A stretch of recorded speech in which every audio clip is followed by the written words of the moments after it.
Hi, this is Julie with Beadaholique, and today I want to show you how to apply resin to some kind of unusual objects. So if you're familiar with working with resin and watching our videos, you've probably seen us fill things like bezel pendants and bezel earrings, and the common thread is usually just a bezel. We use a bezel, and you'll see that a bezel here has these like nice sides around it and a flat interior surface. What's a little different about this one though, this is a bezel button. And so you might be wondering, well, how do I fill a bezel button? Because as you know, if you've worked with resin, you need it to be at a flat parallel to the table. It needs to be on an even keel, and a button is going to tilt, your resin is going to spill out.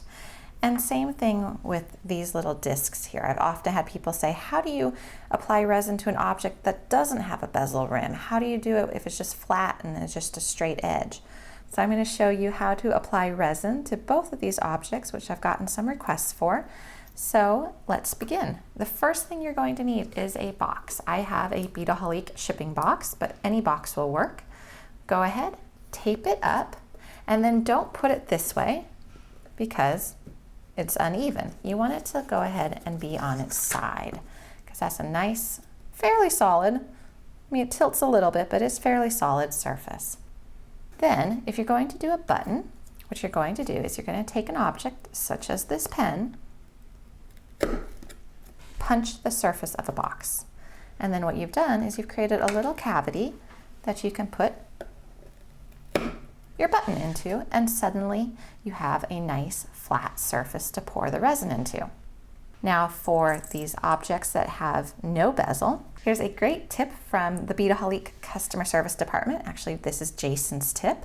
And what he says to do, go ahead, push the push pin into the cardboard box, apply a little bit of crafter's pick glue to the top of it, and then just rest your object on top. And the reason you want it elevated is because we're going to be relying on surface tension to keep the resin in place and to keep it from spilling over the edge. You can do this with it flat on the surface like that, but I find it just works a little bit better when it's raised up. So I prefer to do it that way. Now all of my images have been prepped. I just want to briefly tell you what I did to prep the images. You can watch one of our other videos on beadaholique.com, which fully goes over prepping images for use with resin, how to use ice resin, how to use other types of resin. But for the purpose of this video, I'm just going to tell you. So what I did with an object like this was I just applied crafter's pick glue on top of the surface, flipped it over, set it down on some collage paper, and let it dry. I then trimmed the collage paper so it was right up against the edge of my stamping blank, put a little dab of glue on top of this push pin, and set it down like so. And then once that was done, I went ahead and I coated my paper, and I did that with my buttons, and I also did it with these little flat stamping blanks as well. And I used 3 coats of Nunn design sealant, and I made sure I coated the edges as well. It's real important that you use the 3 coats. All right, so without further ado, let me show you how to do this. I've mixed up a batch of ice resin, equal parts, and you'll see that I'm not going to use all of this resin in this particular video, so I do have another project in the background that I'll use my leftover resin for. I'm going to pick up some resin on my popsicle stick, which was my stir stick, and I'm just going to carefully drip it in little by little into the center of the button. And you're going to see it's going to spread out to the edges.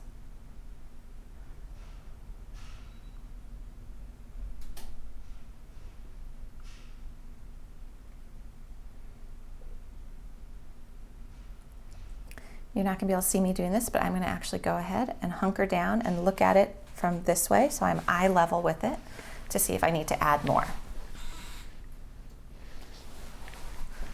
So that looks pretty even to me. I do want to create just an ever so slight dome, so I'm just going to add a little bit more.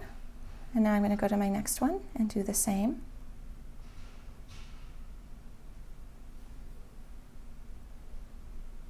And if you see that it is sliding too much to one side, just go ahead and rotate it a little bit without touching the resin, just to make sure it is completely level.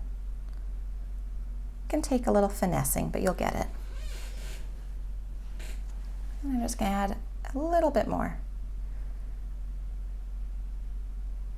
And one tip, if you have bezel shapes like these are Nunn designed buttons. And you'll see they're not really the size of a traditional hole punch or anything. If you put these down on a copier, like this, bezel side down, make a copy, you can then go ahead and cut out the imprint that it makes, and that you can use as a template for cutting out your shapes. That's just a quick tip. All right, now when you have an object that does not have a bezel edge, again, you're going to pick up your resin on your popsicle stick, and you are going to go very slowly dripping resin into the center of the object, and it's going to spill out to the edges. Do not rush this process because, again, you're relying on surface tension here to hold the resin in place. If you apply too much resin too quickly, it's going to spill over. Once these have fully cured, you can just pop the thumbtack off the back because it was just Crafter's Pick glue that was holding it in place.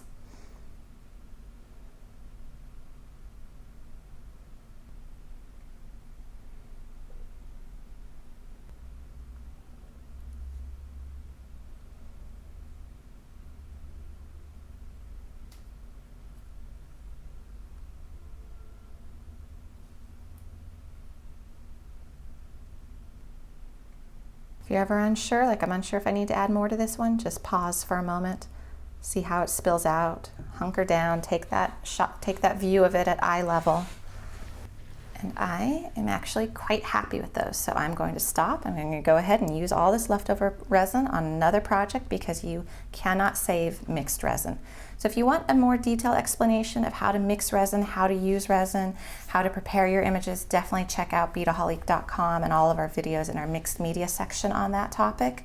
But I hope this video helped answer some of your questions on how you might fill something like a button that doesn't have a flat back, or something that doesn't actually have a bezel edge, that's just a flat, straight drop edge. So I hope you enjoyed this video and that it answered some of your questions.